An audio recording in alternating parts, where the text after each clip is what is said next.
ಇಲ್ಲೊಬ್ರು ಕ್ವೆಶ್ಚನ್ ಕೇಳಿದ್ದಾರೆ, ನನಗೆ ಇರೋ ಡಯಾಬಿಟಿಸು ಟೈಪ್ 1 ಟೈಪ್ 2 ಅಂತ ಹೆಂಗೆ ಗೊತ್ತಾಗುತ್ತೆ ಅಂತ.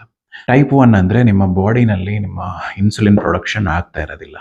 ಹಾಗೆ ಟೈಪ್ 2 ಅಂದರೆ ನಿಮ್ಮ ಬಾಡಿನಲ್ಲಿ ಇನ್ಸುಲಿನ್ ಪ್ರೊಡಕ್ಷನ್ ಆಗ್ತಾ ಇದೆ, ಬಟ್ ಆದರೂ ಕೂಡ ನಿಮ್ಮ ಬ್ಲಡ್ ಶುಗರು ರೆಗ್ಯುಲೇಟ್ ಆಗ್ತಾ ಇಲ್ಲ ಅಂತ. ಈಗ ಡಯಾಬಿಟಿಸ್ ಇದೆ, ನೀವು ಇನ್ಸುಲಿನ್ ತಗೊಳ್ತಿದ್ದೀರಾ.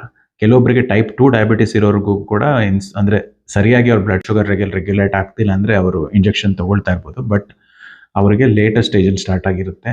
ಟೈಪ್ 2 ಇಂದ ಪ್ರೋಗ್ರೆಸಿವ್ ಆಗಿ ಹೋಗಿರ್ತೇವೆ.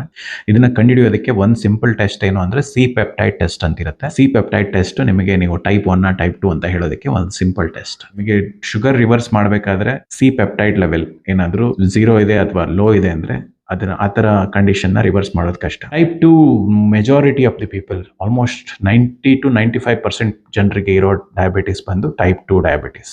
ಅದನ್ನ ರಿವರ್ಸ್ ಮಾಡ್ಬೋದು ಯೂಶಲಿ ವಿತ್ ಗುಡ್ ಫುಡ್. ಅವರ ಲೈಫ್ ಸ್ಟೈಲ್ ಎಲ್ಲ ಸರಿ ಇದ್ರೆ ರಿವರ್ಸ್ ಮಾಡ್ಬೋದು. ಅವ್ರ ಲೈಫ್ ಸ್ಟೈಲ್ ಸರಿ ಇದ್ದು ಅದನ್ನ ಮುಂದುವರ್ಸ್ಕೊಂಡು ಹೋಗ್ಬೇಕು ರಿವರ್ಸ್ ಆದ್ಮೇಲೆ. ಓಕೆ, ನಾನು ರಿವರ್ಸ್ ಆಯ್ತು, ಮತ್ತೆ ನಾನು ಹೋಗಿ ಅಳು ಮೊಳು ತಿಂತೀನಿ, ಹವ್ಯಾಸಗಳಿಂದ ನಿಮಗೆ ಆ ತೊಂದರೆ ಸ್ಟಾರ್ಟ್ ಆಗಿದೆ, ಅದೇ ಹವ್ಯಾಸಗಳನ್ನ ನಾನು ಮತ್ತೆ ಮಾಡ್ತೀನಿ ಅಂದ್ರೆ ಆ ತೊಂದರೆ ಮತ್ತೆ ಬರುತ್ತೆ. HbA1c ಲೆವೆಲ್ ಬಿಲೋ 6 ಬಂದು ಅಲ್ಲಿ ನೀವು ಮೇಂಟೈನ್ ಮಾಡ್ಕೊಂಡು ಹೋಗ್ತೀರಾ. ನಿಮ್ಮ ಬಾಡಿ ಲೆವೆಲ್ HbA1c ಲೆವೆಲ್ ಮತ್ತೆ 6 ಮೇಲೆ ಹೋಗದೆ ಇರೋ ಥರ ನೀವು ನೋಡ್ಕೋಬೇಕು. ಯಾಕಂದ್ರೆ ಮೇಂಟೈನ್ ಮಾಡ್ಬೋದು, ಅದೇನು ದೊಡ್ಡ ಕಷ್ಟ ಏನಿಲ್ಲ. 60 ವರ್ಷದವರೆಲ್ಲ ಮೇಂಟೈನ್ ಮಾಡ್ತಾ ಇದ್ದಾರೆ ನಂದು ಎಷ್ಟೋ ಜನ ಕ್ಲೈಂಟ್ಗಳು.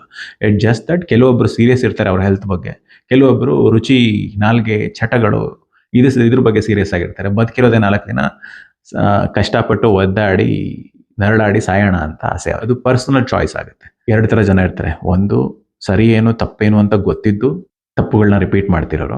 ಇನ್ನೊಬ್ರು ಸರಿ ಏನು ತಪ್ಪು ಏನು ಅಂತ ಗೊತ್ತಿರುತ್ತೆ, ಸರಿಯನ್ನ ಮಾತ್ರ ಮಾಡಿ ಅವ್ರ ಆರೋಗ್ಯನ ಮೇಂಟೈನ್ ಮಾಡ್ತಾ ಇರ್ತಾರೆ, ಏನು ತೊಂದರೆಗಳಾಗ್ತಿರ್ತಾರೆ. ಕೆಲವೊಬ್ರು ಆಗಿದ್ದಾಗೋಗ್ಲಿ ನಾನು ಏನೇ ತೊಂದರೆ ಬಂದರೂ ಅನುಭವಿಸ್ತೀನಿ ಅಂತ ಹೇಳಿ ನರಳಾಡ್ತಿರ್ತಾರೆ.